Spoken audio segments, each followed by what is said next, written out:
मौसी के साथ ऐसा भी रिश्ता हो सकता है। शायद यह कहानी आपको अजीब लगे, लेकिन यह सच है। इस कहानी की शुरुआत होती है राजीव नाम के शख्स से। राजीव 21 वर्ष का एक जवान लड़का था। उसकी जवानी उसके सिर से निकल रही थी, क्योंकि वो शहर की गलियों में घूमता रहता था, क्योंकि वो ऐसी संगति में था अपने दोस्तों के साथ जिससे आज आम ही मानते हैं। अपने दोस्तों के साथ मिलकर स्मोकिंग करना और कुछ ऐसी संगति जो आप जान भी नहीं सकते। उसकी माँ लोगों के घर जाकर उनके बर्तन मांजकर अपने घर को चलाया करती थी, लेकिन राजीव को ऐसा महसूस नहीं होता था कि उसकी माँ उसके लिए क्या क्या कर रही है। राजीव को पढ़ाने के लिए उसकी माँ दिन रात मेहनत करती है, लेकिन राजीव अपने दोस्तों के साथ बाहर जाकर गलत काम करता है, जिसे बोलने में भी शर्म आती है। उसकी माँ को राजीव के बारे में सब पता था, लेकिन कुछ बोलती नहीं थी, इसलिए क्योंकि उसका इकलौता बेटा है। उसके अलावा उसका इस दुनिया में कोई नहीं है। कुछ दिनों के बाद उसकी मौसी यहाँ पर रहने के लिए आती है। जब राजीव घर पर आता है तो उसकी माँ कहती है कि अपनी मौसी को बुला लो, तुम्हारी मौसी आई हुई है। तो राजीव अपनी मौसी को बुलाकर सो जाता है। सुबह खड़ा होता है तो उसे रात का कुछ याद नहीं रहता है, क्योंकि वो रात नशे में था। सुबह उठते ही वह अपनी मौसी को देखता है और देखता ही रहता है। तभी उसकी माँ कहती है, ऐसे क्या देख रहा है? तभी राजीव कहता है कि ये कौन है? तभी उसकी माँ कहती है कि क्या हुआ, तुमने रात ही तो बुलाया था, ये तुम्हारी मौसी हैं।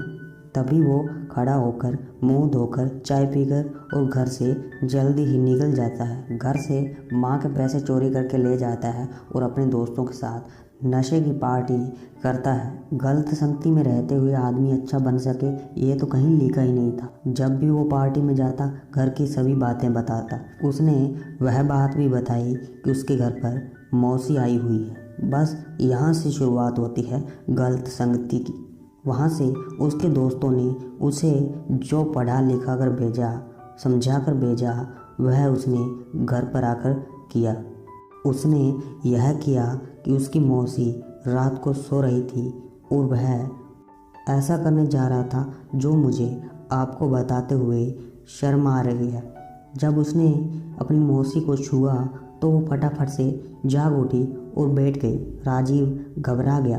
तभी उसकी मौसी कहने लगी कि घबराओ मत। इतने में राजीव की माँ आ जाती है और कहने लगती है, बेटा इधर बैठो, मैं आज तुमको ऐसी बात बता रही हूँ जो तुमने सोची नहीं होगी। ये जो बैठी हैं ये तुम्हारी मौसी नहीं है, ये तुम्हारी माँ है, क्योंकि मैंने तुमको गोद लिया था। तभी राजीव को बोली, अब तुम्हें शर्म आ रही है?